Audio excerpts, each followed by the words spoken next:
Hello and welcome to Walk the Talk. I am Shekhar Gupta and my guest this week is somebody who is the toast of the entire country, not being celebrated as much as he should be, probably because he comes from the most distant and the most lost part of the country, also because of his very humble origins. But remember, Hansraj Gangaram Ahir, Member of Parliament from Chandrapur and Minister of State for Chemicals and Fertilizers, you have a heart of steel और platinum if nothing else. Thank you. Hansraj भैया आपको सब बोलते हैं, मैं भी आपको हंसराज भैया बोलूँगा। बहुत अच्छा लगता है। 4 बार आप लगातार एमपी बने और जबकि यूपीए की हवा थी तब भी बने। जी थैंक यू। और इनमें से 2 बार ऐसे थे एमपी कि आप एक ही काम में लगे रहे कि कोयले की ढूंढ करना, और उसमें आपने ऐसा काम किया कि ना सिर्फ कोयले की बल्कि देश में जितने संसाधन है, रिसोर्सेज हैं, उनकी एलोकेशन की पॉलिसी ही बदल दी आपने। तो इसकी कथा थोड़ी सुनाइए, कैसे शुरू हुआ, कहाँ से दिमाग में आई है आपके? देखिए, मैं जब दूसरी बार 2004 में लोकसभा में चुन के आया तो मैं पहली ही कमेटी कोल एंड स्टील में मेंबर बन गया और तभी मेरे सामने सारे मामले आ रहे थे। तो मुझे लगा कि इसमें कुछ गलतियाँ हैं। देश की नेचुरल रिसोर्सेज में देश की सारी जनता का अधिकार है। हाँ। तो सरकार जो फ्री ऑफ कॉस्ट में जो ब्लॉक और लीज दे रही है, इसमें कहीं ना कहीं तो भी हमने बदलाव लाने की ज़रूरत है। और लोकसभा का मेंबर और कमेटी मेंबर होने के नाते मुझे लगा कि इसमें मैं काम कर सकता हूँ और मेरे सुझाव जाते रहे। क्योंकि 2004 में जब आए उसके पहले तो अटल जी की सरकार थी, आपकी पार्टी की सरकार थी, तो तब आप भ्रष्टाचार नहीं कह रहे? नहीं, नीति बदलने की नीति बदलने की बात। नीति नहीं, वही मैं कह रहा हूँ, नीति एक बात है, भ्रष्टाचार अलग बात है। जी, ये नीति चल रही थी। ये ब्रिटिश काल से जो नीति थी वही चल रही थी। और 4 में मुझे लगा कि ये अमेंडमेंट जरूरी है, इसमें नीति बदलना चाहिए, तो मैंने सुझाव देता रहा। और बाद में पता लगा कि ये जानबूझ के किया जा रहा है। 2005 के बाद स्पीड बढ़ गई थी लीज देने की, ब्लॉक देने की, तो फिर मैं उसको भ्रष्टाचार के रूप में देखता रहा। और स्पीड इसलिए भी बढ़ी थी क्योंकि बिजली की कमी थी और कोयले का दाम भी बढ़ गया था। पहले तो कोयले को लोग बिजली समझते थे। तब बिजली की कमी पूरे देश में नहीं थी और कोयले के ब्लॉक, कोयले की मांग बढ़ती जा रही थी। इंडस्ट्री बढ़ रही थी। और इसका वजह से भी जितने भी उद्योगपति होंगे उन्होंने शायद सरकार से अप्रोच किया होगा कि जब आप ब्लॉक दे रहे हो तो हमें दो। और बड़ी स्पीड में ब्लॉकों का आवंटन चल रहा था। हमारी कमेटी में मेंबर काम करते समय मेरे चेयरमैन भी तो हमारे अनंत कुमार जी थे, जो आज मेरे मिनिस्टर हैं। ये भी मेरी बात सुना करते थे। उन्होंने भी कई बार रिपोर्ट पेश की लोकसभा में अपना, फिर भी उस पर नहीं माना जा रहा था। और आपका कोयले में इसलिए फोकस हुआ कि आप चंद्रपुर जहाँ से आते हैं महाराष्ट्र में, वहाँ बहुत कोयले के खाने हैं। हाँ, खाने ज़्यादा हैं। 27 से अधिक खाने मेरे एरिया में आती हैं। थोड़ा मुझे उसका नॉलेज भी था और इसलिए मैं उसमें तरीके से काम कर रहा था और उसमें सारी बातें मैं सामने लाता रहा। पूरा रिकॉर्ड है उसमें। और आपके क्षेत्र में सारे इशू हैं। आपके क्षेत्र में लैंड एक्विजिशन का भी इशू है, आपके क्षेत्र में वाइल्ड लाइफ का भी इशू है। ताडोबा है, फॉरेस्ट रिजर्व वहाँ पे टाइगर का है। मेरे यहाँ पे जिस जिले से मैं आता हूँ फॉरेस्ट एरिया भी बहुत ज़्यादा है, तो फॉरेस्ट की प्रॉब्लम है, वाइल्ड लाइफ की भी है। और अनेक इंडस्ट्री होने से देश की सर्वाधिक भूमि का अधिग्रहण मेरे जिले में हुआ है, मैं समझता हूँ। Maximum land acquisition, maximum 1 lakh से हेक्टेयर से अधिक अधिग्रहण मेरे यहाँ आज तक हुआ है। और आज भी 66,000 हेक्टेयर लैंड अभी भी कोल माइंस पे जा रहा है। अच्छा। तो आप समझ सकते हैं इतना। तो मैं दोनों पे काम करता था।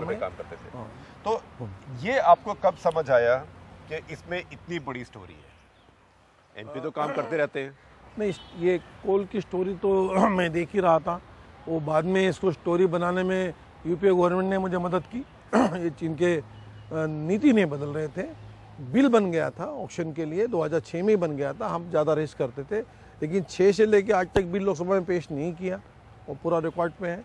5 में इन्होंने निर्णय लिया था कि भाई ऑक्शन करना चाहिए, उसको दबा के रखा। और इस तरीके से अपने मर्जी के उद्योगपतियों को ब्लॉक देने का जारी रखने से ये बात इतनी बड़ी बन गई है कि मैं बार बार कहता रहा कि इसमें देश की लूट हो रही है। मैंने एक बार लोकसभा में कहा भी था कि जितना अंग्रेजों ने देश को नहीं लूटा उतना आपने लूटा है। तो रिकॉर्ड पे है। क्यों, तो मेरे लगता था कि इसमें मैं कुछ कर पाऊँगा, देश की प्रॉपर्टी बचा सकते हैं। और इन्होंने नहीं सुना। आप देखिए कि इसके परिणाम आप सामने आ गए हैं। सुप्रीम कोर्ट ने भी इसने दखल ली है। उन्होंने सारे ब्लॉक कैंसिल करने के निर्णय लिया है। और आज दुर्भाग्य से पिछले पूर्व प्रधानमंत्री पे आज समन्स आना एक अच्छी बात तो नहीं है, लेकिन हाँ, उस वक्त हमारी बात सुनी जाती। मुझ तरीके के लोकसभा के सदस्य का अगर इतना असम्मान होता है जिस देश में, तो उसका मैं बहुत बुरा अनुभव लेके बैठा हूँ। तो आपने सबको पत्र लिखे? सभी को बहुत ज़्यादा पत्र लिखे हैं। आज के जिन पे आज डॉक्टर प्रधानमंत्री को लिखे, मोंटेक सिंह को लिखे, वित्त मंत्री को लिखे और सीएजी को लिखे। अंत में मैंने 2010 में सीएजी को लिखा हूँ, 2011 में सीबीसी को भी लिखा हूँ कि भाई अब एफआईआर करना जरूरी है। सीबीसी ने फिर इंक्वायरी कराई? सीबीसी भी इनको कंप्लेंट की, सीबीसी ने सीबीआई को जांच के लिए दी। लेकिन सबसे अच्छा काम अगर किसी ने किया है तो जिसको मैं सीएजी का उल्लेख अवश्य करूंगा, जो प्रधानमंत्री के कार्यकाल में डॉक्टर मनमोहन सिंह जी नहीं कर पाए हैं। कोयला मंत्री ने जो काम, मेरी बात नहीं सुनी, वो बात सुनी है तो सीएजी ने सुनी है। और सम्माननीय विनोद राय जी का मैं यहाँ पर एक भारत माता के सुपुत्र के रूप में उल्लेख करूँगा। उन्होंने सही काम किया।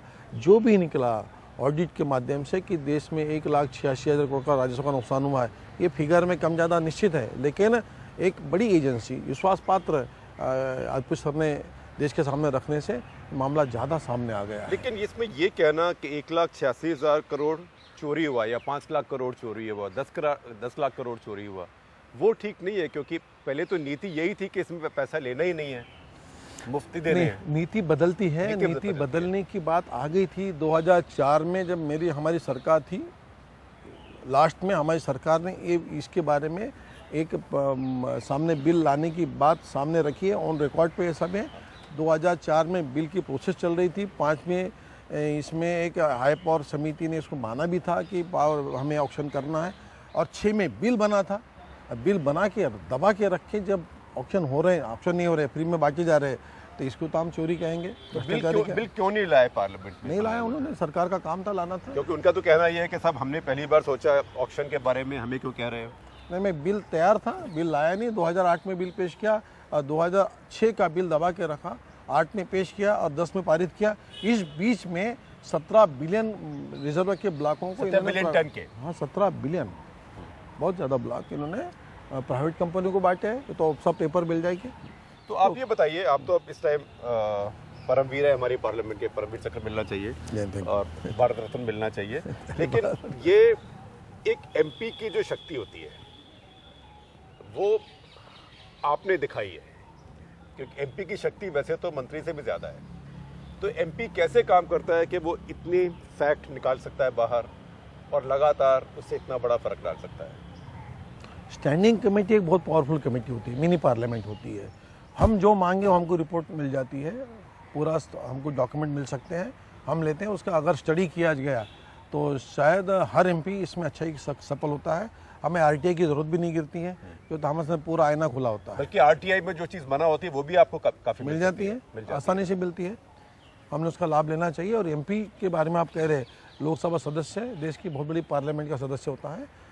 उन्होंने अपनी एकाग्रता रखी तो सभी एमपी काम करते हैं। और आज मैं बहुत अच्छा अनुभव ले रहा हूँ आज की पार्लियामेंट से। तो आपके पास एज एन एमपी ज़्यादा पावर थी कि एज ए अभी राज्य मंत्री के नाते ज़्यादा पावर है? देखो, राज्य मंत्री तो पावरफुल तो होते ही है, बात ही नहीं है, लेकिन एज ए एमपी बोल के भी उस शक्ति को मैं तरीके से जानता हूँ कि तो देश में सबसे बड़ा महत्वपूर्ण हाउस है पार्लियामेंट, और वहाँ का मेंबर एक कभी कमज़ोर हो नहीं सकता। और उसका कैसा उपयोग लेना है तो उसका लेना चाहिए। तो कभी आपको लगता है वो मंत्री ना होता है, वही एमपी रहता अपना दस्ताने पहन के बॉक्सिंग वाले? नहीं, मुझे मेरे सत्ता दल में होने से मुझे कोई दिक्कतें नहीं जा रही है। जैसे कि आज मैं कोयला मंत्री तो हूँ नहीं जी हाँ, लेकिन मुझे कुछ ना कुछ से भी इसमें बोलने का भी अवसर मिलता है और करने का। और मैंने सुना है कोयला बिल में भी और लैंड एक्विजिशन बिल दोनों में आपने बहुत इनपुट दिए हैं। दिया है। मैं कोयला बिल में तो मैंने उस पर, कोयला बिल तो लोकसभा में आने की वजह ही हमारी कमेटी है और इसमें मैं भी काम करता था। हमारे कल्याण बनर्जी जी जो कमेटी चेयरमैन थे, इनका भी इसमें अच्छा रोल है। और विशेष करके मैं यहाँ उल्लेख करूँगा कि हमारे पार्टी के सभी नेताओं का मैं लूँगा, इसलिए लूँगा कि हमारी तत्कालीन विपक्षी नेता के रूप में जब सुषमा जी काम करती थी, मेरे पार्टी के अध्यक्ष नितिन जी गडकरी काम करते थे, और सभी नेताओं ने इस मामले में मुझे बहुत मदद की कि आपने अच्छा इशू लिया है। और पार्लियामेंट से लेके रोड तक, जैसे कि प्रकाश जावड़ेकर जी है, मेरे साथ में काम कर रहे थे। हाँ, साथ क्या आदरणीय गडकरी। आपके पास ये भी आया आपकी पार्टी से कि यार इतना क्यों गड़बड़ कर रहे हो, सारा उद्योग रुक जाएगा? ऐसा रोका तो किसी ने नहीं, लेकिन सब लोगों ने इसको साथ देने का अवश्य प्रयास किया। लेकिन जो देना चाहिए था, जो सहयोग, वो भी मिलता था। लेकिन मुझे लगता था कि ये मामला और पहले भी उजागर होता तो देश की और भी फायदा होता, कल्याण होता। तो सबसे बड़ा फ़ायदा ये होता कि जो कोयले की जो माइनिंग है वो साइंटिफिक होती है, क्योंकि जब उस पर कीमत लगाई जाएगी तब लोग उसकी कदर करेंगे, नहीं तो उसको बर्बाद करेंगे। करेक्ट। देखिए, पहले कोयले का दाम कम था तब लोगों को कदर नहीं थी, लेकिन जब अंतर्राष्ट्रीय मार्केट में जब दाम बढ़ते गए 95 से 95 के बाद में, तो तब एक कोयले की कीमत भी आई है, कदर भी आई है। और अब दाम देना पड़ेगा तो लोग क्योंकि मैं गया पीछे झरिया में, धनबाद में, सारे झारखंड में घूमा, इतने कोयला की चोरी है और सब माफिया चलाते हैं। माफिया के अलावा ना कोई ट्रक उठा सकता है, ना कोई ट्रक ला सकता है वहाँ पे। ये बात सही है कि झरिया में, रानीगंज में मैं देखा हूँ, मैं भी गया था, कोयला जल भी रहा है। माफिया के 3-4 लोग आपके एमएलए भी बन गए हैं अभी, जल भी आपकी पार्टी के। अब सही बात है कि ये तो हमारे वहाँ बंगाल में तो हमारे जो जहाँ बात चल रही है रानीगंज की वगैरह, वहाँ हमारे एमपी एमएलए तो है ही नहीं, आपको तो मालूम है। नहीं वहाँ नहीं, लेकिन बिहार में है ना। बिहार में हमारे कुछ लोग उसमें जुड़े, ऐसा मुझे लगता नहीं है। जुड़ने की कोशिश करेंगे तो मेरी पार्टी उसमें निश्चित ही एक्शन ले सकती है, लेगी भी। सूर्यदेव सिंह का लड़का है। देखिए, सूर्यदेव सिंह जो है ना, ये पहले से ही चंद्रशेखर जी के साथ में रहे हुए लोग हैं, ये हमारे पास में पहले से ही नहीं है ये लोग। ठीक है, आज आपकी जानकारी से मैं देख लूँगा, लेकिन यहाँ पर ये बात सही है कि चोरी भी होती है और जल भी रहा है। वो जलता हुआ जो वहाँ कोयला भूमि में जल रहा है, उसको भी बचाने का वो जल रहा है, वो बर्बाद भी हो रहा है और साथ में इतना ज्यादा एयर पोल्यूशन हो रहा है उससे। नहीं कर पाई पुरानी सरकार, लेकिन हमारी सरकार आगे कर रही है। और मेरे भी मंत्रालय में कोल टू फर्टिलाइजर की जो बात चल रही है, यूरिया, उससे मैं वहाँ जाके अभी वहाँ पे हम उसका स्टडी करवा रहे हैं। हंसराज भैया, ये बताएं कि आपका जो बचपन था वो तो बहुत, जिसको हम कहेंगे सीधा साधा मॉडेस्ट, परिवार के बारे में, पढ़ाई के बारे में बताइए कुछ। नहीं, मैं ग्रेजुएशन नहीं किया हूँ, मुझे मालूम। और मैं जो पार्लियामेंट की वेबसाइट है, एक ही बार फर्स्ट ईयर में एडमिशन लेके छोड़ दिया, लेकिन मैं स्पोर्ट में ज़्यादा इंटरेस्ट रहा मेरा। अच्छा। और थोड़ा सा बिल्कुल फिट है आप। युवा अवस्था में मैंने काफ़ी युवा में काम किया हूँ, और थोड़ा सा मैं आरएसएस से और वीर सावरकर जी का मैं अनुयायी हूँ। हाँ, आपके घर में हर जगह मैं देखता हूँ वीर सावरकर की तस्वीर लगी हुई है। उनका निस्सिम भक्त हूँ मैं, उनका क्योंकि आरएसएस में आप इतना नहीं रहे। हाँ, कम रहा हूँ, लेकिन जुड़ा हूँ। लेकिन वीर सावरकर जी का मैं बहुत ही अध्ययन किया उनके जीवन पे। एक बहुत बड़े राष्ट्रभक्त नेता के रूप में मैं उनको मानता हूँ, और उनकी प्रेरणा मुझे बहुत है। और काफ़ी आपने पापड़ बेले जैसे आम परिवार में, छोटे गाँव में, शहरों में करने पड़ते हैं। काफ़ी तकलीफ से है। मेरे परिवार में कोई राजनीति में नहीं था। मेरे पिताजी एक्स सर्विसमैन हैं और हेल्थ में बाद में काम किया उन्होंने, तो राजनीति में नहीं थे, लेकिन मुझे बड़ा बनाया। आपने पान का ठेला भी चलाया? हाँ, मैंने चाय और पान दोनों चलाया है। चाय की दुकान, और मैं दूध का भी बिजनेस किया मैंने। गाय भैंसे हमारे घर में पली है, काफ़ी किया है। लेकिन लगता है चाय का बिजनेस इस सरकार में बहुत अच्छा है। चाय के बिजनेस से एक प्रधानमंत्री और एक आप नंबर 1 एमपी, क्योंकि आपको डॉक्टर कलाम ने भी नंबर 1 एमपी बोला। नहीं बोला, और सोमनाथ चटर्जी ने भी नंबर 1 एमपी बोला। बड़े बड़े लोगों से मैं आशीर्वाद लेके चल रहा हूँ, और ज़िंदगी में इससे बढ़ के मुझे और कुछ अपेक्षा नहीं है कि इतने बड़े बड़े महान उद्यमियों ने मुझे आशीर्वाद दिया है, मेरे बारे में अच्छा सोचा है। और जबकि अंग्रेजी में काम भी नहीं करते। हाँ, मुझे लगता नहीं कि नहीं, मैं नहीं करता हूँ अंग्रेजी में काम, लेकिन मुझे लगा नहीं कि इसमें कुछ मेरी कुछ कमी है।